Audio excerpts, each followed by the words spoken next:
বন্যার্তদের সহায়তায় পঞ্চম দিনের মতো টিএসসিতে বৈষম্য বিরোধী ছাত্র আন্দোলনের নগদ অর্থ ও ত্রাণ গ্রহণ কর্মসূচি চলছে। শিশু, বৃদ্ধ, নারী, পুরুষ, ছাত্র ও কর্মজীবী সহ সব স্তরের মানুষ এই গণত্রাণ কার্যক্রমে অংশ নিচ্ছেন। ত্রাণ সংগ্রহের পাশাপাশি কাঁধে কাঁধ মিলিয়ে সবাই ত্রাণপণ্য প্যাকেটজাত করতে দিচ্ছে স্বেচ্ছাশ্রম। লায়লা নওশিনের রিপোর্ট। প্রিয় নম্বর সেট করে বিকাশে সেন্ড মানি করুন ফ্রি।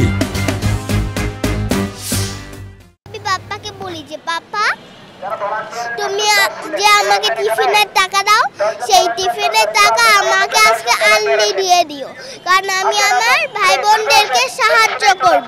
ক্লাস 1-এর নিহা শনিবার টিএসসিতে এসে নিজের জমানো টাকা দিয়ে গেছে বন্যার্তদের সহায়তায়। সোমবার আসে নিজের প্রিয় খেলনাগুলো নিয়ে। বন্যা কবলিত এলাকার শিশুদের জন্য নিহার মন কাঁদে। আমি এখানে আমার টয়েস এবং আমার টাকা দিতে এসেছি। তার মতো আরো অনেক শিশু নিজের শখের জিনিস কেনার জন্য জমানো অর্থ ব্যাংক নিয়ে টিএসসির এই গণত্রাণ কর্মসূচিতে হাজির হয়।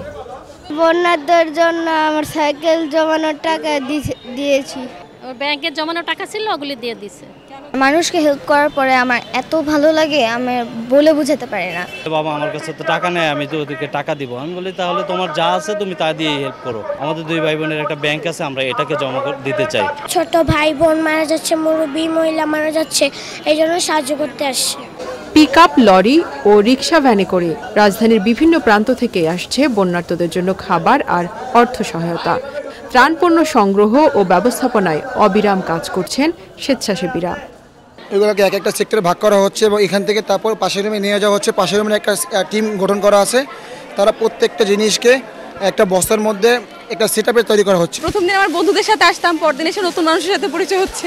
কিছুটা যদি হোক আমাদের দ্বারা তারা উপকৃত হয়, সেটা ভেবে ভালো লাগবে। যেহেতু আমি ওখানে যেতে পারছি না, তাই এখানে চলে আসলাম, যেভাবে আমি করতে পারি। এটা আমাদের ঐক্যকে একত্রিত করে কি যে অনেক বেশি শক্তিশালী করবে। আমরা এটাই চাই যে আমাদের দেশে মানুষ যাতে ভালো থাকে অ্যাট এনি কস্ট। এরই মধ্যে 50টি ট্রাকে 50,000-এর বেশি প্যাকেট খাবার দুর্গত এলাকায় পাঠানো হয়েছে বলে জানিয়েছেন সমন্বয়করা। কাপড় আসলে নিতে পারছি না, কাপড়গুলো আমরা যে কাপড়গুলো আছে সেগুলো পাঠানোর ব্যবস্থা করছি। পাশাপাশি আপনারা যারা কাপড় নিয়ে কাজ করেন তারাও একটু আমাদেরকে হেল্প করেন।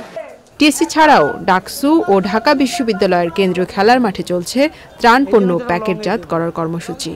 ছাত্র জনতার অভ্যুত্থানের মধ্য দিয়ে যে নতুন বাংলাদেশ রচিত হয়েছে, সেই বাংলাদেশকে সংস্কারের জন্য ছাত্র সমাজ যখন কাজ করছিল, তখনই আসে বন্যা।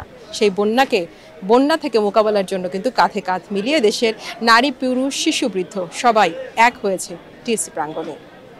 Laila Nowshin, channel I, Dhaka.